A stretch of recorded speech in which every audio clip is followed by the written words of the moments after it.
বাংলাদেশ ভারতীয় উপমহাদেশের একটা দেশ। তো ভারতীয় উপমহাদেশের ইতিহাসে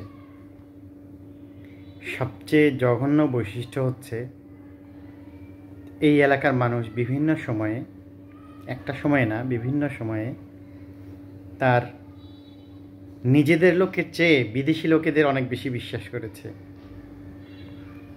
হ্যাঁ, প্রত্যেকটা জায়গায় বিভিন্ন সময় ভালো শাসক আসে, খারাপ শাসক আসে, ভালো সময় যায়, খারাপ সময় যায়। এটাই বৈশিষ্ট্য রাজনীতির। কিন্তু সব কিছুর উপরে আপনাকে সবসময় আপনার নিজেদের লোকের উপরেই বিশ্বাস করতে হবে।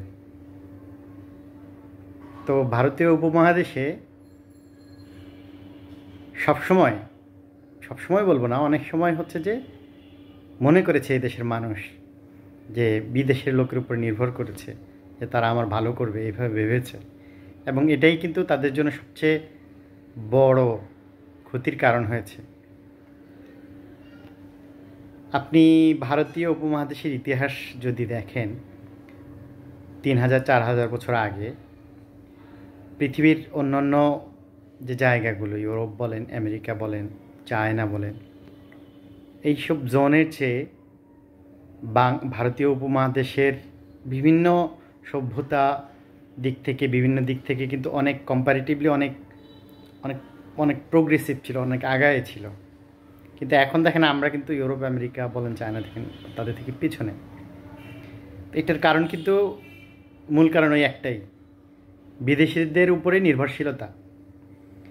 এটা কিভাবে হয়েছে যে একটা সময় দেখা যায় আমার একজন শাসক আছে, সে খুব ভালো শাসন করছে না, মানুষের উপর অনেক ক্ষেত্রে অত্যাচার নির্যাতন করছে। তো আমি অসহ্য হয়ে আমি কি করছি, আমি তাকে বের করে দিয়ে আমি তাকে সরাই দিই, সমস্যা নেই, সরাই দিয়ে আমি আমার দেশের লোকজনই একজন রাখি। কিন্তু সেটা না করে যেটা হয়েছে যে বিদেশি লোক, বাইরের লোককে মানুষ বিশ্বাস করেছে বেশি। তো সেটা আলটিমেটলি ক্ষতিকর হয়েছে। এটাই হয়, এটাই স্বাভাবিক। আপনার সব ইতিহাস আমি বলবো না। আপনি যদি বাংলাদেশের 1757 সালে সিরাজউদ্দৌলার ইতিহাস দেখেন, সেখানেও কিন্তু একই ঘটনা ঘটেছে। কিছু লোকজন মনে করেছে যে বিদেশিরা মনে হয় তাদেরকে ভালো রাখবে, আলটিমেটলি রাখে নাই। সিরাজউদ্দৌলাও গেল, মীর জাফরও গেল। মীর জাফরের মতো যারা মনে করেছে যে বাইরের লোকজন তাদেরকে মনে হয় একদম সব সব ঢেলে দিবে, মনে হয়, আলটিমেটলি রাখে নাই। এবং ব্রিটিশ পিরিয়ডও তাই হয়েছে। আপনার অনেক মানুষ মনে করেছে ব্রিটিশরা মনে হয় তাদেরকে ভালো রাখবে, ভালো কিছু। আলটিমেটলি এটা কখনো হয় না। পৃথিবীর ইতিহাসে কোনো দেশ নিজে থেকে যদি সভ্য না হয়, নিজে থেকে যদি উন্নতি না হয়, তাহলে কেউ এটা সভ্য করতে পারে না। এটা পৃথিবীর ইতিহাস নাই এরকম। যেসব দেশ নিজেরা নিজে থেকেই সভ্য হয়েছে, হ্যাঁ, নিজেদের মধ্যে থাকতে পারে মারামারি, অনেক রাজনৈতিক ঘটনা, সংগ্রাম, আন্দোলন এগুলো থাকতে পারে, হ্যাঁ, এগুলো থেকেই কিন্তু পৃথিবীর সব দেশই সভ্য হয়েছে। এটাই নিয়ম। কিন্তু বিদেশিদের দিয়ে কখনো সভ্য হওয়া যায় না। আর বিদেশ থেকে কেউ এসে যদি বলে যে আমি এখানে শান্তি প্রতিষ্ঠার জন্য আসছি, এটা সবচেয়ে বড় মিথ্যা কথা। এটা বড় মিথ্যা কথা আমরা যদি দেখি আফগানিস্তানের হিস্ট্রিতে, আমরা আমাদের জন্মের পরেই দেখেছি ব্রিটিশ আমেরিকানরা যখন ওখানে যুদ্ধ করে, তখন তাদের বাক্য কী ছিল, যে আমরা আফগানিস্তানে শান্তি প্রতিষ্ঠার জন্য যুদ্ধ করছি। তো আফগানিস্তান তারা কনজারভেটিভ হোক, যাই হোক, সেটা তাদের বিষয়। তারা কি তাদের দেশ কনজারভেটিভ রাখবে নাকি লিবারাল রাখবে, সেটা তাদের বিষয়, তারা বুঝবে। আমার তো বোঝার কিছু নাই। তো তারা তাদের দেশ বুঝবে, তারা যেমন ইচ্ছে এমনি রাখুক। তো এমনকি শয়তানের প্রথম বাক্য, মনে রাখবেন, শয়তানের প্রথম বাক্য হচ্ছে আমি শান্তি প্রতিষ্ঠার জন্য আসছি। দুই পক্ষের মারামারির মধ্যে শয়তান ঢুকে তার প্রথম বাক্য হচ্ছে আমি শান্তি প্রতিষ্ঠার জন্য আসছি। এই কথা বলে সে এই দুই পক্ষের মধ্যে অশান্তি তৈরি করে এবং সে দুই পক্ষেরই ঘাড়ের উপর চেপে বসে। তো এখন ভারতীয় উপমহাদেশের ইতিহাসে কিন্তু এরকমই হয়েছে বারবার বিভিন্ন সময়। আপনি 3000-4000 বছর যদি আগে দেখেন, ভারতীয় উপমহাদেশের লোকজন খুব শান্তিতে ছিল এবং তারা কিন্তু বিশ্বের অন্যান্য সভ্যতার চেয়ে এগিয়ে ছিল। পরবর্তীতে বাইরের ইনভেনশনগুলো যখন আসে তখনই কিন্তু শান্তি নষ্ট হয়ে যায় এবং মানুষ বিভিন্ন সময় একটা গ্রুপ মনে করেছে যে বাইরের লোকজন আমাকে ভালো রাখবে, আলটিমেটলি ভালো থাকে নাই এবং সভ্যতার দিক দিয়ে নিজেরা কিন্তু পিছিয়ে গেছে। তো আমাদের দেশের একই অবস্থা। আমরা যেহেতু ভারতীয় উপমহাদেশেরই একটা দেশ, তো সবসময় আমরাও এরকম ভেবেছি যে বাইরের ইনভেশন আমাদেরকে মনে হয় ভালো রাখবে। আসলে বাইরের আধিপত্য ইনভেশন কখনো মানুষকে ভালো রাখে না। আর যদি নিজে আপনি সভ্য না হন, আপনি নিজেকে যদি উন্নত করতে না পারেন, বাহিরের কোনো লোকজন এসে কখনো উন্নতি মানে করাই দিতে পারবেন, এটা সম্ভব না। এটা স্বাভাবিক। আপনার সংসার, আপনার ঘর আপনি যদি নিজে ঠিক করতে না পারেন, আমি কখনো আপনার ঘর ঠিক করে দিতে পারবো না।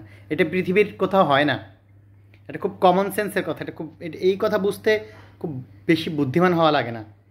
তা আমাদের ভারতীয় উপমহাদেশের, শুধু বাংলাদেশ না, মানুষের এটা একটা বড় মূর্খতা এবং হচ্ছে যে নির্বোধ, মানে একটা আর কি। তো মূর্খ হলে মানুষ এরকম চিন্তা করে, এটা খুব স্বাভাবিক না, এটা খুব অস্বাভাবিক। তা আমরা এখনও তাই চিন্তা করতেছি, বিস্তারিত আলোচনায় আমি যাব না। তো আমাদের দেশে ওকে, বিএনপি খারাপ, আওয়ামী লীগ খারাপ, এটা আমি বুঝলাম, এটা সত্য, এটা কোনোভাবে আমাদের অস্বীকার করার সুযোগ নেই। কিন্তু আপনার মনে রাখতে হবে যে এই দেশ কিন্তু আলটিমেটলি চালাবে কিন্তু তারাই। আজকে হয়তো নির্বাচন হলে বিএনপি ক্ষমতায় আসবে, আওয়ামী লীগ হয়তো 5 বছর পরে আসবে কি আসবে না সেটা অন্য কথা, অথবা অন্য কোনো দল আসবে। তা আপনার সমস্যা, আপনার এগুলো কিন্তু আপনার দেশের মানুষই করবে। তো তারা খারাপ সেটা ঠিক আছে, এখন খারাপ হলেও যারা আওয়ামী লীগ, বিএনপি বা অন্য অন্য দল আছে, এরা কিন্তু আমাদের দেশেরই মানুষ, এরা কিন্তু অন্য দেশের মানুষ না। তাহলে একজন দুজন খারাপ হয়ে কিন্তু পুরো দেশ খারাপ হয়ে যায় না। যে আমাদের দেশে যে অস্থিতিশীলতা, যে দুর্নীতি আছে, তা আমাদের দেশে অনেক মানুষই কিন্তু মানসিকভাবে অসৎ এবং আমরা বিভিন্নভাবে দুর্নীতির সাথে জড়িত থাকি। আমরা শুধু একজন দুজনকে দোষ দিই, রাজনীতিবিদদের দোষ দিই, কিন্তু আমাদের দেশের মানুষ মানসিকভাবে অসৎ। মানসিকভাবে অসৎ কী জিনিস? যেমন মনে করেন যে একটা মানুষ সুযোগ পাচ্ছে না দুর্নীতি করার, কিন্তু সে একদিন সুযোগ পেল, সে দুর্নীতি করে ফেললো। তাই আসলে সে সুযোগের অভাবে সৎ ছিল। আমরা যখন যাই বিভিন্ন পাসপোর্ট অফিসে, এখন তো কিছু জায়গায় ডিজিটাল পাসপোর্ট এবং বিভিন্ন আলাদা আঞ্চলিক জোনাল অফিসগুলো করার কারণে অনেক ক্ষেত্রে কিন্তু দুর্নীতি নাই। আমি নিজে আমার ফ্যামিলির সবার পাসপোর্ট করিয়েছি, আমার অফিসে কোথাও সমস্যা হয়নি। আমি সমস্ত কাগজপত্র ঠিকঠাক মতো দিয়েছি, তারাও সব কিছু ঠিকঠাক মতো করেছে, আমার কাছে টাকাও চাইনি, কিছু বলেও নাই। তা আমাদের দেশে হয় কি, যে একটা মানুষ তার কাগজপত্র ঠিক করে নিয়ে যায় না। তো এই কারণে হয় কি, ওকে, বিভিন্ন অফিসারদের সমস্যা আছে সেটা আমরা জানি, কিন্তু আপনার জায়গা থেকে তো আপনি সৎ না, আপনি আপনার জায়গা থেকে আপনি আপনার কাগজপত্র ঠিক করে নিলেন না, তখন তো সে আপনাকে আটকানোর সুযোগটা পায়। তা আমাকে তো সে আটকানোর সুযোগ পায় নাই। এবং অনেককে দেখেছি যে তারা হচ্ছে যে প্ররোচিত করে অফিসারদের দুর্নীতি করার জন্য, মানে তার কাগজপত্র ঠিক নেই কিন্তু তার পাসপোর্ট করে দিতে হবে। হ্যাঁ, তাহলে আলটিমেটলি এটা কীভাবে হবে? ওই দুর্নীতি করতে হবে, এছাড়া তো উপায় নেই। যে ভাই আপনি আমার টাকা দেন, ঠিক আছে, আমি আপনার কাগজপত্র ছাড়াই করে দিচ্ছি। এটা হচ্ছে যে মানসিকভাবে অসৎ, মানে ইয়ের কথা।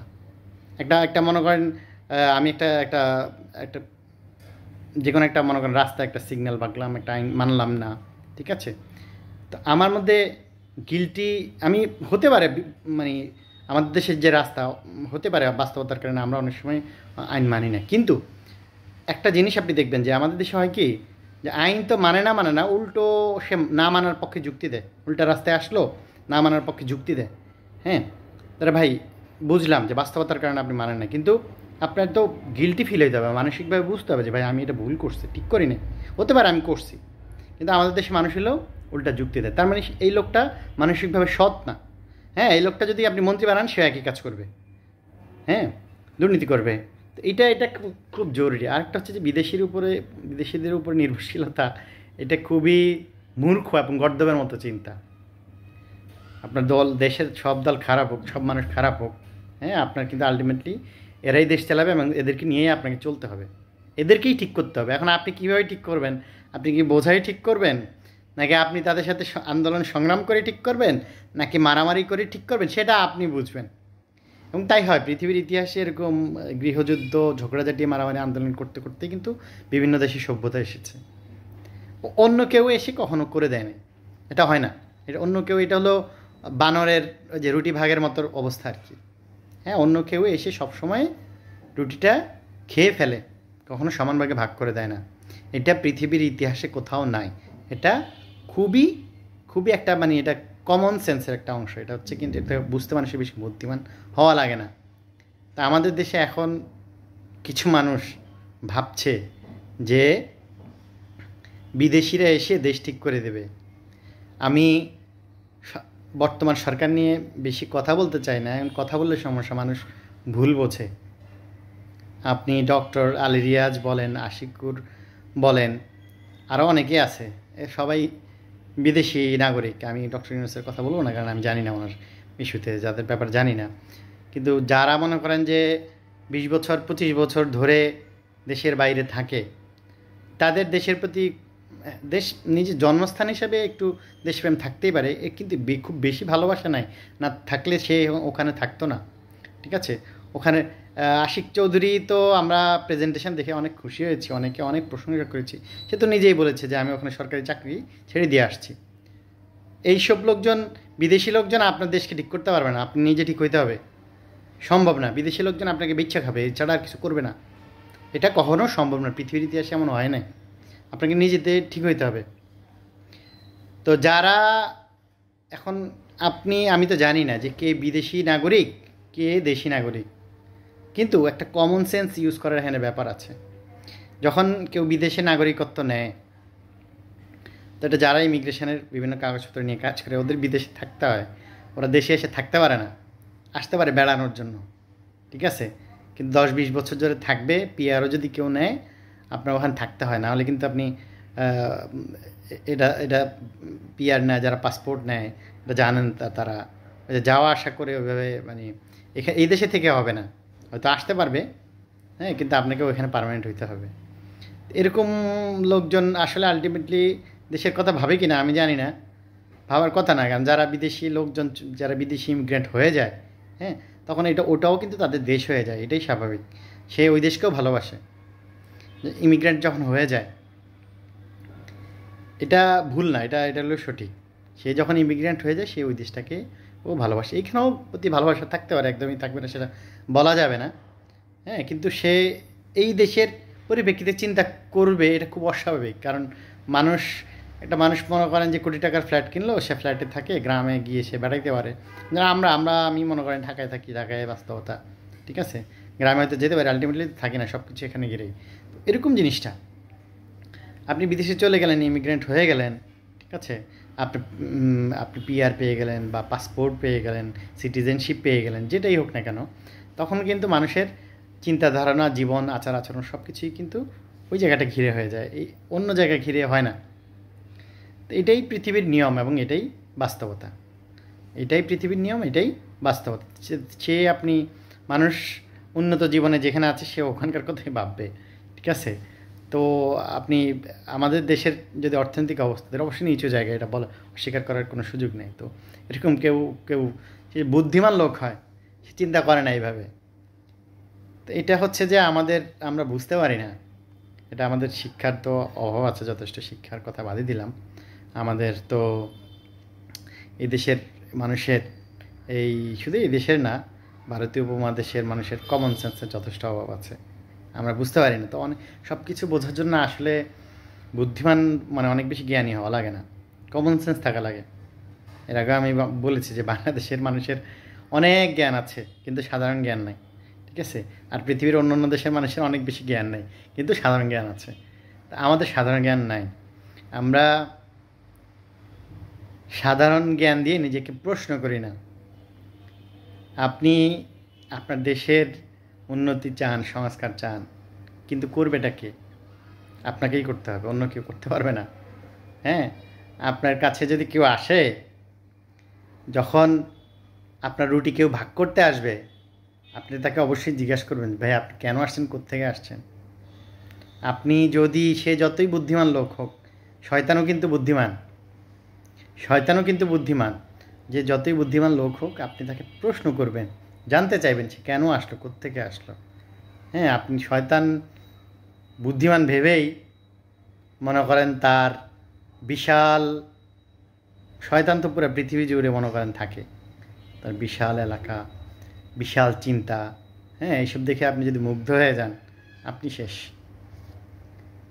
আপনি শেষ। তো বাংলাদেশে কী হবে সেটা হয়তো আমরা আরও বছরখানিক পরে ভালো জানতে পারবো। কিন্তু একটা জিনিস খুব জরুরি মনে রাখতে হবে যে কমন সেন্স সবসময় ইউজ করতে হবে নিজের।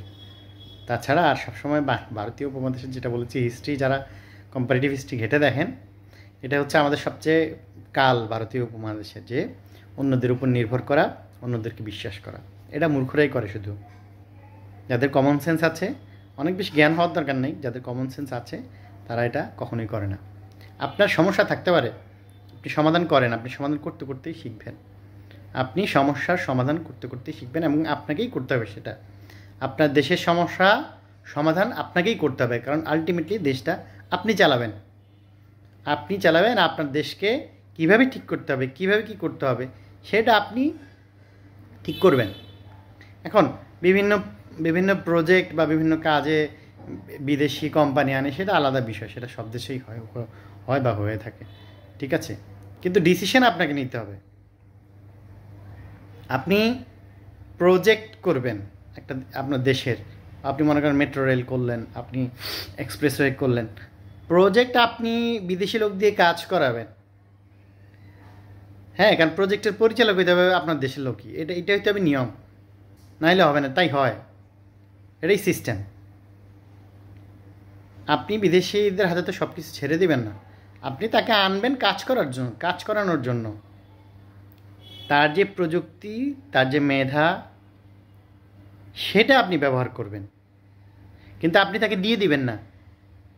তাই সেটা ব্যবহার করা, দিয়ে দেওয়া, দুটো কিন্তু আলাদা বিষয়, দুটো কিন্তু এক না, দুইটা কিন্তু এক না। বিদেশি কোম্পানি এনে কাজ করায় বিভিন্ন জায়গায়, বিদেশি কোম্পানি বিভিন্ন বিশেষ করে বিদেশি লোকজনকেও চাকরি দেয় মানুষ বিভিন্ন টেকনিক্যাল ক্ষেত্রে, সেটা হতেই পারে, সেটা সারা পৃথিবী জুড়ে হয়, সেটা কোনো সমস্যা না। হ্যাঁ, কিন্তু বিদেশিদের উপরে একদম নির্ভরশীল হওয়া যাবে না, আপনার কন্ট্রোল আপনার হাতে রাখতে হবে, এটা বোঝা খুবই জরুরি। এটা না বুঝলে আপনি শেষ, আপনি ওই গোলামি করে যাবেন সারা জীবন। কারণ আপনার ডিসিশান, আপনি ডিসিশান নেন, আপনি কি গোলামি করবেন নাকি আপনি কি করবেন, সেটা আপনার ডিসিশান, আপনি নেন। যাই হোক, এগুলো বলতে গেলে সমস্যা, বাংলাদেশের মানুষ একটু কম বোঝে বলবো না, ভুল বোঝে, সঠিক কথা বলতে গেলেও ভুল বোঝে, ঠিক আছে। এই জন্য বলতে চাই না।